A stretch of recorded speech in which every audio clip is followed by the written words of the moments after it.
Bienvenidos hermanos al Club de Lectura, qué bueno que ya nos acompañan. Espero de que estén listos con su Biblia, espero de que hayamos traído un corazón dispuesto para que Dios nos instruya y moldee nuestros corazones. Bueno, sin más que añadir, ¿qué les parece si oramos y empezamos la lectura de hoy? Jesús, estamos muy agradecidos contigo por permitirnos pasar tiempo en la Biblia y por apartar este tiempo, Señor, para ti. Jesús, aquí están nuestros oídos, aquí están nuestros corazones. Toma el control de ellos. En tu nombre oramos. Amén. Amén. Bueno, hoy vamos a estar en Proverbios capítulo 28 hasta el 31. Entonces, algo que debo de decir es de que evidentemente hoy vamos a terminar el libro de Proverbios. Y por consiguiente, estamos a punto, o yo creo que ya hemos leído toda la Biblia, o estamos a punto de completar el plan de lectura de leer la Biblia en 2 años.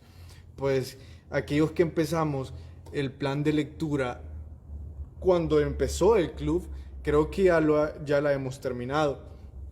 Bueno, y algunos que se nos añadieron en el camino ya han leído la mayor parte de la Biblia también, si no todo el Antiguo Testamento, pues ese hemos leído este año. Entonces vamos a empezar a terminar el libro de Proverbios y aquí vamos a conocer a dos personas que no habíamos escuchado antes, Agur y Lemuel. Hay algunas propuestas sobre quiénes son estos tipos, pero yo voy a dar la que a mí me parece mejor, pues es lo que yo he estudiado y es a lo que yo me apego un poquito. Entonces, si ustedes quieren estudiar más al respecto o si quieren escuchar otras propuestas, les animo a ilustrarse a ustedes también y poder un día decir, yo conozco esta, yo conozco la otra y me guío más por esta. Bueno, entonces, ¿por cuál me guío? Yo me guío un poquito más porque Agur y Lemuel son la misma persona, son Salomón. Es muy conocido de que Salomón solía personificar distintos tipos de personas. Es muy sabido de que él se llamaba a sí mismo Coelet, él se llamaba a sí mismo mi amado. Él solía cambiar de personalidad, o no, perdón, de personalidad, sino de carácter, de la forma en la que él se describía dependiendo del poema o de lo que quería ilustrar. En este punto, él se llama Agur y Lemuel, porque Agur es una clase de científico que después de conocer mucho se da cuenta que no conoce nada. Escúchenme, lo que nosotros leemos en Proverbios capítulo 30 es un tratado científico de alguien que al conocer mucho se dio cuenta que no conoce nada. Y Lemuel es la descripción de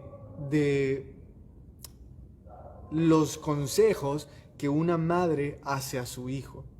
Algunos dirán, porque estas son las diferentes propuestas, algunos dirán que no es así, algunos dirán que no es Salomón, no es Agur y tampoco es Lemuel, porque Agur en algunos momentos muestra un poco de estilo literario distinto al que Salomón muestra en los proverbios generalmente, porque usa bastante la retórica y el paralelismo. Y hemos visto que sí ocupa un poco más el paralelismo, aunque los proverbios son más un símil que un paralelismo. Entonces, eso en cuanto a Agur. En cuanto a Lemuel, hay algunos que dicen que no podría ser Samuel porque reprochan la actitud de Betsabé, ya que Salomón, si es Lemuel, entonces su madre, siendo Betsabé, fue la que le dio esos consejos y reprochan que Betsabé cayó ante las insinuaciones sexuales del rey. Por lo tanto, ¿cómo puede una mujer así dar los consejos de cómo es una mujer virtuosa? Entonces yo estoy en contra de esas dos partes, pues el hecho de que alguien se haya equivocado no, no le descalifica para poder dar un consejo. Por favor, escúchenme. Que alguien se haya equivocado no le descalifica de poder dar un consejo, pero tampoco le hace un sabio o un experto, porque son muchos los que se equivocan y no aprenden de sus errores.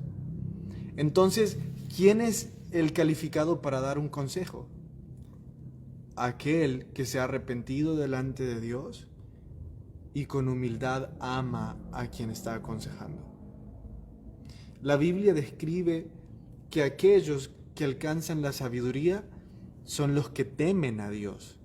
Entonces, alguien calificado para dar un consejo es alguien que teme a Dios. Y temer a Dios viene por la fe, y no se puede tener fe sin estar arrepentido. Ahora, eso en cuanto a la calificación personal, y en cuanto a la calificación para convertirse en un consejero, es amar con humildad a las personas. Es decir, yo no quiero que hagas mi voluntad, yo no quiero sobreponerte mis ideas y mis propósitos en tu vida, yo quiero apoyarte. Entonces nosotros debemos estar seguros que cuando nosotros estamos aconsejando, no lo estamos haciendo con la bilis, como dicen. Tenemos que estar seguros que cuando nosotros damos un consejo, lo estamos haciendo por amor a la persona y no por amor a nosotros mismos. Me he topado con bastantes personas que suelen dar consejos, no que me han dado consejos a mí, sino que dentro de los grupos ministeriales he conocido a bastantes que cuando dan un consejo lo están dando están dando un consejo canalizado por ira, canalizado por impaciencia, canalizado porque ya se cansaron de la persona, entonces van y le dicen, no podés seguir haciendo esto. Entonces, lejos de ser un consejo, se vuelve en una condena. Lejos de ser un apoyo, se vuelve en un verdugo. Entonces, digo esto porque sí es un argumento que no podría ser Lemuel por Betsabé. Ahora yo voto el argumento diciendo que según la Biblia no se necesita ser perfecto o los errores no nos descalifican para dar consejos, pues todos los que han escrito la Biblia también tuvieron errores. Entonces, padres de familia y pecadores en general que alguna vez se han sentido descalificados para ser consejeros o para ser pastores incluso, les recalco, nuestros errores no nos descalifican.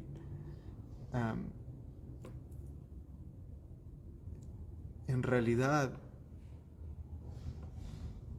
Jesús suele ocupar mucho más a personas que se sienten descalificadas que los mismos que se sienten calificados. Bueno, eso viendo superficialmente lo que vamos a estudiar hoy. Pero comienza desde el capítulo 28, entonces comencemos con el capítulo 28. La primera pregunta de la guía de hoy dice, ¿por qué huye el impío sin que nadie lo persiga? Dice el verso 1, huye el impío sin que nadie lo persiga, mas el justo está confiado como un león.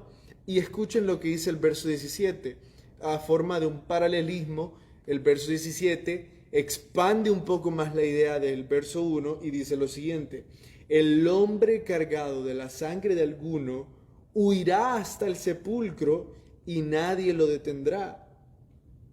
Mas el que camina en integridad será salvo, y el perverso de caminos caerá en alguno. Entonces, esto está describiendo lo que ustedes y yo conocemos como al que lo persigue la conciencia. Yo sé que bastantes veces hemos escuchado o las personas nos han dicho, hey, te anda persiguiendo la conciencia, ¿verdad? Es una verdad espiritual, más allá de ser un dicho salvadoreño. Es una verdad espiritual de que Dios ha puesto en nosotros algo que se llama conciencia, que nos habla y nos enseña lo que es bueno y es malo. Y no importa cuánto nosotros querramos adormecer o ignorar la conciencia, es evidente de que juega una parte importante en nuestra moral. Eso significa, vive diciéndonos que hemos hecho algo malo y por lo tanto eso malo nos va a perseguir a todos lados. Déjenme darles un ejemplo. Si ustedes y yo cometemos un negocio turbio hoy, si ustedes y yo hoy vendemos un celular que nosotros sabemos que está arruinado, entonces la próxima vez que nosotros compremos un celular, ¿saben qué va a pasar? Vamos a vivir pensando de que ese celular viene arruinado. Y puede ser de que vivamos con miedo, que nos roben, vivamos con muchos miedos por los negocios turbios que hemos hecho. Aquellas personas que tienen amantes viven escondiéndose de casi todo lo que hacen en su vida. Viven aislados, viven lejos de sus familias, porque viven con miedo. Pero el que camina en integridad está confiado como un león. ¿Y cómo es un león? Bueno, si ustedes pueden ver una foto de un león acostado, él está muy confiado porque es fuerte. Él está confiado en su ferocidad, que nadie se le acerca. Entonces, el íntegro encuentra su fuerza en un camino de rectitud. La fuerza, la conciencia toma fuerza cuando nosotros caminamos en rectitud. Por lo tanto, hay mucha confianza en evitar lo malo para que después la conciencia no nos persiga. Vamos al verso 2, perdón, a la pregunta 2. ¿Qué sucederá con el que encubre sus pecados? Dice el verso 13, el que encubre sus pecados no prosperará, mas el que los confiesa y se aparta alcanzará misericordia. Aquí nosotros acabamos de leer el Evangelio puro. Noten de que Salomón, sin conocer a Cristo, ya estaba describiendo el Evangelio del mismísimo Cristo. Porque él dice, miren, si ustedes confiesan y se apartan, entonces van a alcanzar misericordia. Cristo, cuando vino a este mundo, ¿qué fue lo que enseñó? Arrepiéntanse. ¿Y qué fue lo que dijo después de que sanaba a alguien? Vete y no peques más. Jesús enseñó el arrepentimiento que conlleva confesar pecados. Yo ya lo he explicado antes. El arrepentimiento es confesar que me equivoqué y confesar que necesito a Jesús. Son dos cosas. Confesar que soy malo y confesar que Jesús es bueno. Entonces el arrepentimiento es confesar lo que hice mal, confesar a Jesús, y la segunda parte de este verso es ya no hacerlo más, o sea, una vida en santitud. Ahí está el Evangelio. El Evangelio es arrepentirme y después tratar de vivir una vida guiada por el Espíritu Santo en santidad. ¿Y qué pasa si yo en algún momento decido encubrir mis pecados y no confesarlos y seguirlos practicando? Bueno, dice este proverbio, no voy a prosperar. No, las cosas que yo haga no van a producir nada. Ahora, no crean de que esto está hablando de un negocio. Los negocios no son algo en lo que la Biblia está interesada al hablar de prosperar. Está hablando sobre producción espiritual. Aquellos que encubren sus pecados no van a poder ver frutos espirituales en su vida. No van a poder saborear la paz que sobrepasa todo entendimiento. No van a poder saborear lo que es poder tener paciencia con su pareja. No van a poder saborear lo que es tener, veamos los frutos del Espíritu, amor, gozo. No van a poder saborear qué es tener gozo. No van a poder saborear amor, gozo, paz, paciencia, longanimidad. No van a poder saborear esos frutos espirituales, pues no se han arrepentido y siguen haciendo los pecados que habían hecho antes.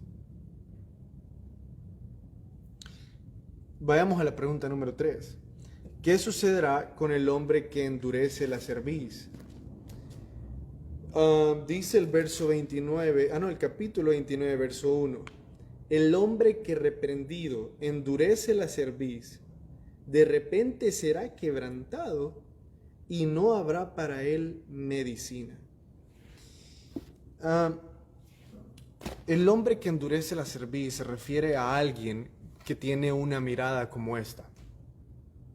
Entonces, yo sé de que no estás matando a nadie con levantar la barbilla de esta forma, pero es bien conocido por la psicología y por el mundo moderno que el lenguaje corporal es importantísimo a la hora de comunicar. Y nosotros, los humanos, le llamamos a eso lenguaje no verbal, sino totalmente corporal. Y una de las características del lenguaje corporal es de que lo hacemos de forma inconsciente. Yo sé que podemos controlarlo, pero una de las características importantes es que la mayor parte de veces lo hacemos de forma inconsciente. Y yo he hablado con personas que literalmente hacen esto. Me dicen, yo no estoy enojado, y su ceño está fruncido. He hablado con personas que me dicen, no sé por qué me siento tan feliz, y están sonriendo. Entonces hay mucha comunicación no verbal que es inconsciente. Una de esas es cuando alguien está enojado o se encuentra en un pensamiento altivo, levanta su barbilla de esta forma, de una forma desafiante. Entonces, sí, en la comunicación corporal, levantar la barbilla frente a otro es una imagen desafiante. Ahora, mientras le estás dando un consejo a alguien y esta persona levanta su barbilla endureciendo la cerviz, a eso significa levantar la barbilla de esta forma, cuando alguien hace eso y vos le estás dando un consejo, ¿qué significa? Que le enoja el consejo, que está en desacuerdo, que va a contraargumentar, que le cae mal que lo aconsejen, que no quiere consejo, que es necio. Entonces, ¿qué va a pasar con aquel que le enoja que le aconsejen?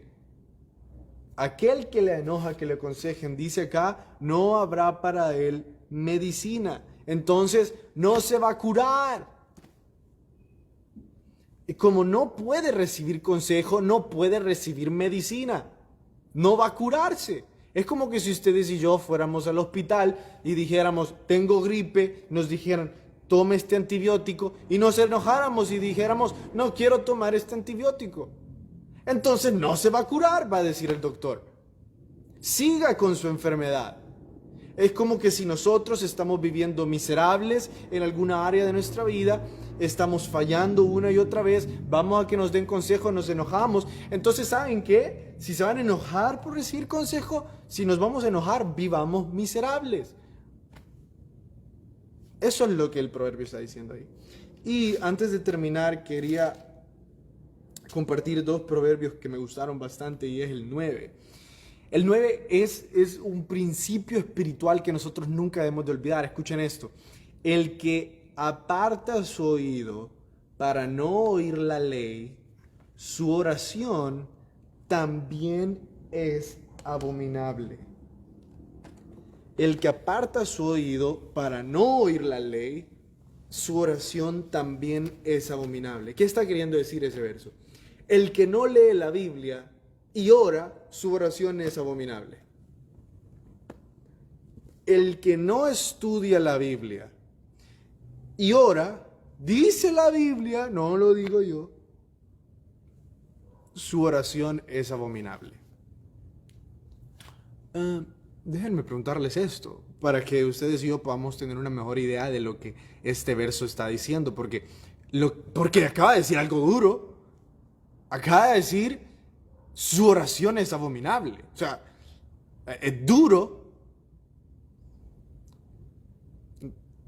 Déjenme explicarles. Romanos 10:17 dice, y la fe viene por el oír la palabra de Dios. Entonces, ¿cómo adquirimos fe? Por medio del estudio de la Biblia. ¿Por qué? Porque Dios se ha manifestado en nosotros, para nosotros a través de su palabra. La creación grita su gloria. Pero la Biblia nos enseña quién es Él. Nos muestra que Él es grande en misericordia y en verdad. La Biblia nos enseña a su Hijo. Entonces yo les pregunto, si ustedes no tienen ningún deseo de estudiar la Biblia y se esconden detrás de yo oro bastante pero no leo la Biblia, yo les quiero preguntar, ¿a quién le oran? Si no leen la Biblia, ¿cómo conocen a Dios? Y si no conocen a Dios, ¿a quién le oran? Es que es tan sencillo comprender.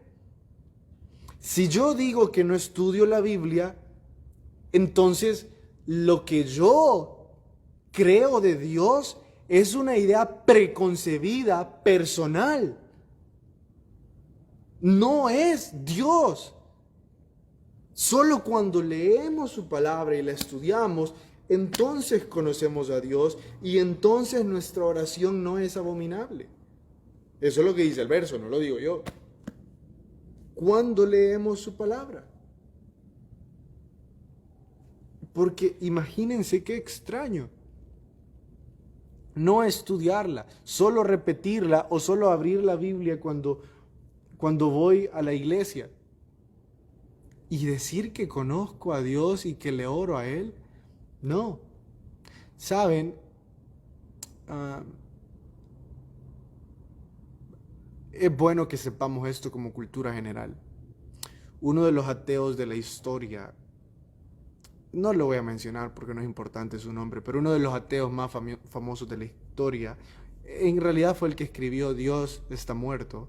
Fue el que escribió esa famosa frase, de la cual nació la película Dios no está muerto. Yo tuve que ilustrarme, tuve que leer a este tipo.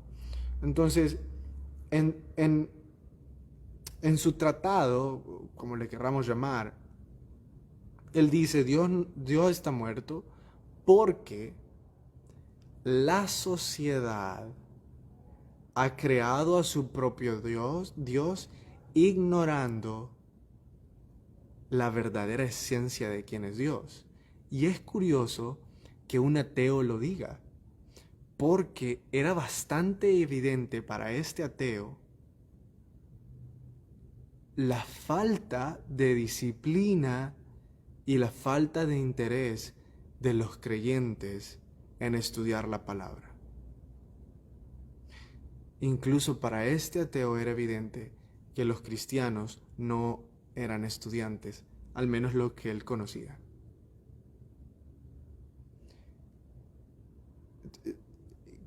Siguiendo con esa idea, ¿a quién le oramos si no leemos la Biblia?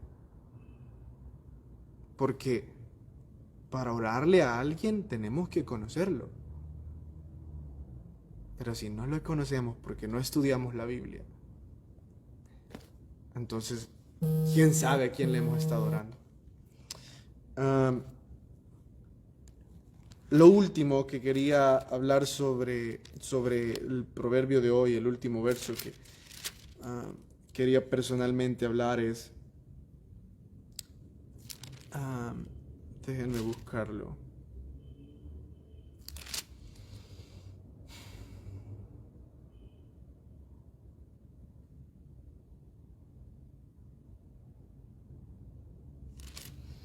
Hay dos, pero creo que voy a elegir uno. Es el verso 20 del capítulo 28.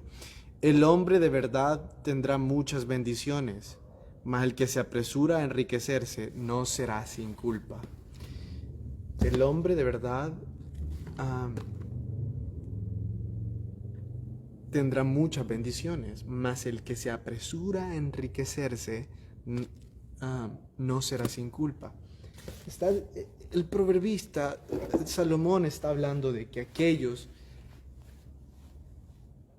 que están apresurados en enriquecerse, que quieren dinero ya, que quieren dinero fácil, van a terminar haciendo algo turbio.